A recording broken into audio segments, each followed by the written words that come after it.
ఏమన్నా గిట్లనే ఆడనో ఈడనో బెదిరించే ప్రయత్నం చేస్తారు. వీళ్ళు చాలా లంగాలు కాంగ్రెస్ వాళ్ళు.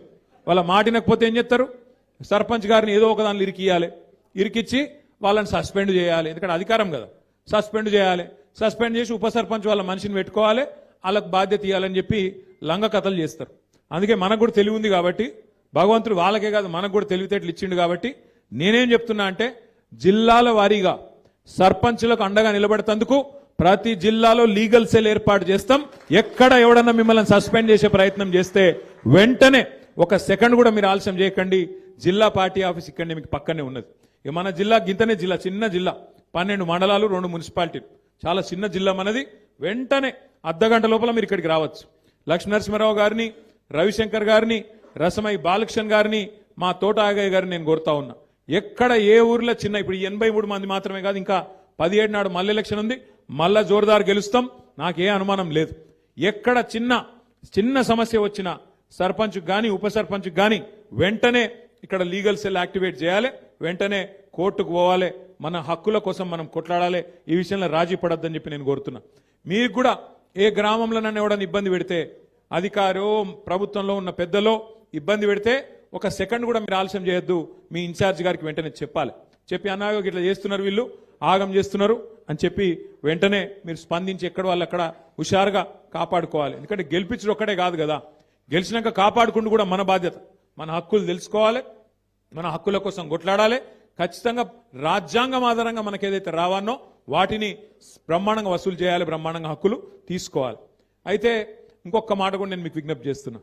10 ఏళ్లలో మనం ఏం చేసినాం, ఇవాళ ఈ 2 ఏళ్లలో ఈ ప్రభుత్వం ఏం చేసింది గ్రామాలకు ఒక్కసారి నాకంటే బాగా మీకే తెలుసు. ఒకసారి యాద్ చేసుకోండి, ప్రజలకు కూడా యాద్ చేపియండి. 10 ఏళ్లలో మన ప్రభుత్వం ఉన్నప్పుడు భారతదేశానికి ఆదర్శంగా పల్లెలను నిలిపిండు కేసీఆర్ గారు. ఇదేదో నేను మనకు మనమే కితాబిచ్చుకుంటలేం, మనకు మనమే సర్టిఫికెట్ ఇచ్చుకుంటలేం. మన రాజన్న సిరిసిల్ల జిల్లా పరిషత్కు కేంద్ర ప్రభుత్వమే ఉత్తమ జిల్లా పరిషత్ అవార్డు కూడా మన జిల్లాకే ఇచ్చింది. యాద్ చేసుకోండి మీరు ఒక్కసారి. అట్లాగే భారతదేశంలో జనాభా పరంగా చూసుకుంటే మన జనాభా ఎంత? మనం 3% కంటే తక్కువ ఉంటాం. మొత్తం దేశం జనాభా 145 కోట్లు అయితే మనం 4 కోట్లు, అంటే 3% కంటే తక్కువ. కానీ 3% కంటే తక్కువ జనాభా ఉన్న రాష్ట్రం కేంద్రం పంచాయతీ రాజ్ అవార్డులు ఏది ఉత్తమ పంచాయతీలు ఎక్కడున్నాయని ప్రకటిస్తే 3% కంటే తక్కువ జనాభా ఉన్న రాష్ట్రం 30% అవార్డులు కొట్టినాం మనం కేసీఆర్ గారి నాయకత్వంలో ఉత్తమ పంచాయతీలు. మరి ఇది భారతదేశంలోనే రికార్డు. ఏ ప్రభుత్వం కూడా ఇంతవరకు సాధించలేదు రికార్డు. ఎట్లొచ్చినాయి అవార్డులు? మరి ఉత్తగానే వచ్చినాయా? పైరవి చేస్తే వచ్చినాయా? కాదు, పని చేస్తే వచ్చినాయి. ఏం పని చేసినాం? ప్రతి ఊళ్ళో ఒక నర్సరీ పెట్టినాం, ప్రతి ఊళ్ళో ఒక డంప్ యార్డ్ పెట్టినాం, ప్రతి ఊళ్ళో ఒక ట్రాక్టర్ పెట్టినాం, ప్రతి ఊళ్ళో ట్యాంకర్ పెట్టినాం, ఒక ట్రాలీ పెట్టినాం, ప్రతి ఊళ్ళో ఒక శ్మశాన వాటిక పెట్టినాం, ప్రతి ఊళ్ళే ఒక పల్లె ప్రకృతి వనం కట్టినాం.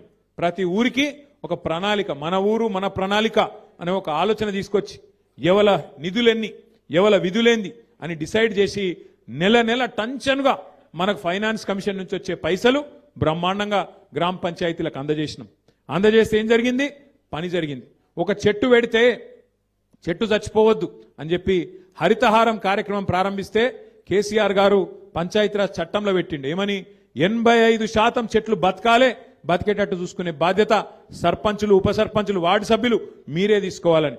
ఇలా కొన్ని ఊర్లు తిరుగుతుంటే నిజంగా కడుపు నిండినంత సంతోషం అవుతుంది. ఆ పెరిగిన చెట్లు, ఏపుగా పెరిగిన చెట్లు అద్భుతంగా నీడనిస్తుంటే, మన పిల్లలకు రక్షణ ఇస్తుంటే గొప్పగా హృదయం ఆనందంతో ఉప్పొంగిపోతుంది.